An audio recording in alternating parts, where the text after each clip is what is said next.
आता हे झालं आपलं वैयक्तिक आयुष्यातलं. पण जर आपण जगाकडे बघितलं किंवा आपल्या देशाकडे जर आपण बघितलं, तर ज्या काही दुर्घटना घडल्या, म्हणजे विमानाचं झालं, पहलगाम अटॅक झाला, तर 2026 साल न्यूमरॉलॉजीच्या हिशोबाने आपल्यासाठी कसं असेल, विशेषतः भारताला? मला खूप महत्त्वाचा प्रश्न वाटतो हा. थोडंसं सर्वांनी, मी काही गोष्टी सांगतो तर लिहून घ्या, कारण ह्या पॉडकास्टच्या माध्यमातून मला लोकांपर्यंत हे पोहोचवायचं आहे की 2025 हा ट्रेलर होता. 2026 हा खूप मोठा पिक्चर आहे.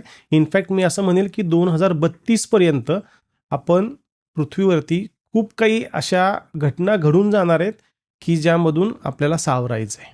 तर सगळ्यात पहिलं तर पाणी उकळून प्यायला सुरुवात करा आत्ताच.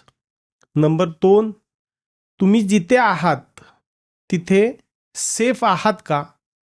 पाण्यापासून थोडंसं दूर जा. म्हणजे काय होणार आहे? सुनामी येईल. कधी येईल साधारण? 27-26च्या मिडमध्ये. कारण भूकंप येणार आहेत. भूकंपांमुळं मल्टिपल भूकंप आहे. मी एक साधारण अंदाज देतो. कॅन्सर लाईन जी आहे, जी आपल्या भारताला क्रॉस होती आहे, त्याच्या आजूबाजूला मोठ्या प्रमाणात भूकंप होणार आहेत. मग ते भूकंप पाण्यामध्ये म्हणजे समुद्रामध्ये सुद्धा होतील आणि त्याचा आपल्याला मोठा फटका बसणार आहे. मी पाणी उकळून असं प्या म्हणून सांगितलं की अशी एक महामारी येणार आहे की ज्याला तुम्ही असं म्हणू शकता की कोरोना हा ट्रेलर होता. पण ती पाण्यातनं येणार आहे. पाण्यातनं येणार आहे. तुमच्या आजूबाजूचं पाणी जर कंटॅमिनेटेड किंवा खराब झालेलं असेल तर तुम्हाला त्याशिवाय किंवा तुमच्याकडे असे फिल्टर्सच नाहीत की जे त्याला फिल्टर करू शकेल. त्यामुळं पाणी आजच उकळून प्यायला सुरुवात करा, त्याला यूज टू व्हाल. कधी होणार आहे साधारण? हे तुम्हाला आता 26 पासून सुरुवात होतील. 26च्या एंड आणि 27चा स्टार्ट तुम्ही सर्व गोष्टी फेस करताल. त्याचबरोबर अजून एक महत्त्वाची गोष्ट, वर्ल्ड वॉर 27च्या मिडमध्ये सुरू होत आहे.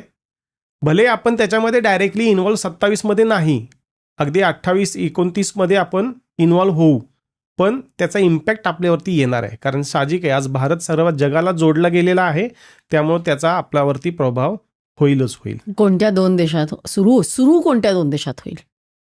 सुरू करायला चायना सुरुवात करेल, जे आत्ता ऑलरेडी सुरू आहे, जे रशिया आणि युक्रेनमध्ये चालू आहे. त्याच्यामध्येच हे कुठेतरी सहभागी होतील आणि मग ह्या सर्व गोष्टी सुरू होतील.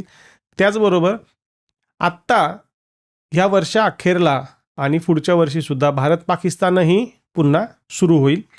साधारणतः आत्ता आपण हा सप्टेंबरमध्ये पॉडकास्ट करतोय. ऑक्टोबर, नोव्हेंबर, डिसेंबरच्या मध्ये बऱ्यापैकी पाकिस्तानाने आपलं युद्ध सुरू झालेलं असेल.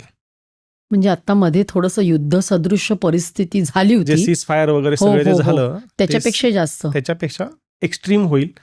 जे आपल्याकडे सिंदूर, जो आपण त्याला नाव दिलं आपण सिंदूर, पण त्या पद्धतीचा एक अजून मोठं सिंदूर 2 टाईप आपण भारताचं आणि पाकिस्तानचं युद्ध होईल. आपण जिंकू, साहजिक आहे.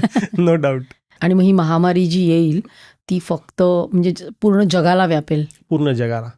मी एक ऑन एन ॲव्हरेज सांगतो, म्हणजे अगदी खूप सिरियस आहे ह्या बाबतीमध्ये. मी आहे त्या लोकसंख्येपैकी फक्त 60 ते 65% लोकसंख्या जिवंत राहील 2032 पर्यंत.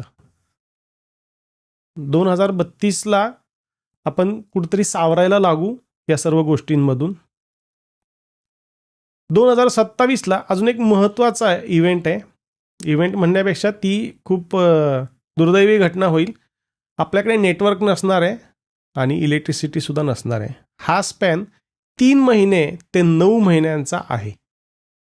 हा एक्सटेंडही होऊ शकतो, कारण परिस्थितीत अशी आलेली असेल की आपल्याकडे नेटवर्क नसणार आहे बिकॉज ऑफ आपल्याकडे इलेक्ट्रिसिटी नसणार आहे. हा एक खूप महत्त्वाचा आहे. कसं होणार आपलं? कसं होणार? लॉकडाऊनमध्ये आपण जसं सर्व्हाइव्ह करायला शिकलो, इनफॅक्ट मी असं म्हणेल की त्यावेळेस आपल्याला कळून चुकलं की आपल्याला जगण्यासाठी काय गरजेचं आहे, पण तरीसुद्धा जर आपण सुधारणार नसू तर युनिव्हर्स त्याचं काम करणार आहे. कधी साधारण 2027 मध्ये? 2027. मग आपण काय केलं पाहिजे?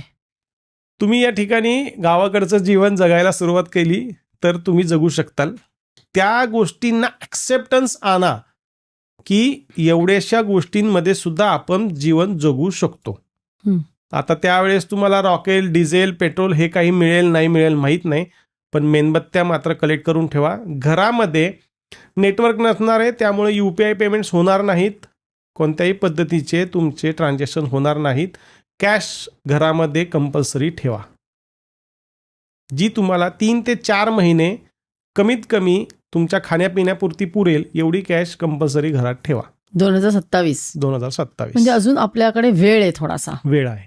तर त्या गोष्टींसाठी आज प्रिपेरेशन सुरू करा, हे खूप महत्त्वाचं आहे. 26 मध्येच तुम्हाला यातल्या काही गोष्टी दिसतील. तुम्ही मध्ये पाहिलं असेल तर एक दिवस अमेरिकेमध्ये पूर्ण लाईट गेली होती. त्याच पद्धतीचं 15 दिवस, मग 1 महिना, मग 3 महिने असं करत करत आपल्याला ते सोसावं लागणार आहे.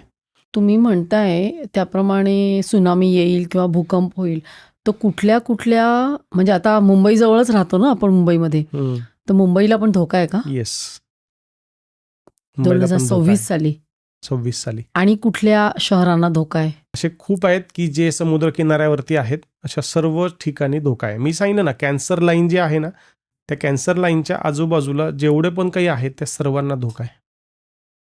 म्हणजे आपण यासाठी जे प्रॅक्टिकली करायचं ते करायचंच आहे, म्हणजे तुम्ही म्हणालात तसं. आणखीन काय करू शकतो?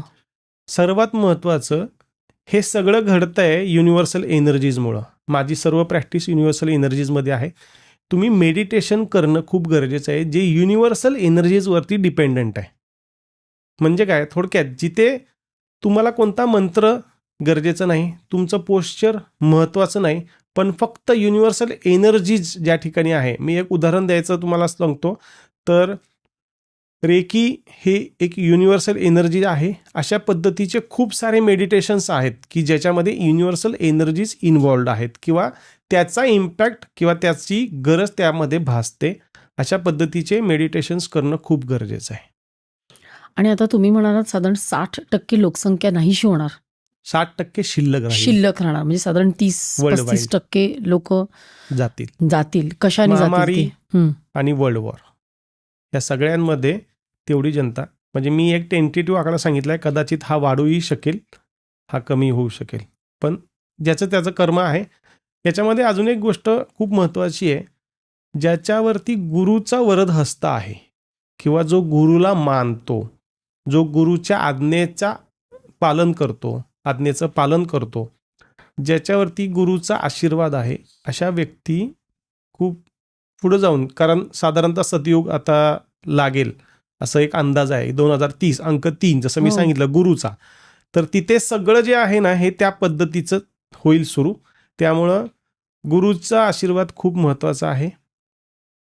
ज्यांना सर्व्हाइव्ह करायचंय त्यांच्यासाठी तरी कमीत कमी महत्त्वाचं आहे. ही क्लिप शेवटपर्यंत बघितल्याबद्दल खूप खूप धन्यवाद. संपूर्ण एपिसोड बघण्यासाठी खाली दिलेल्या लिंकवर क्लिक करा आणि सर्व काही चॅनलला सबस्क्राईब करायला विसरू नका.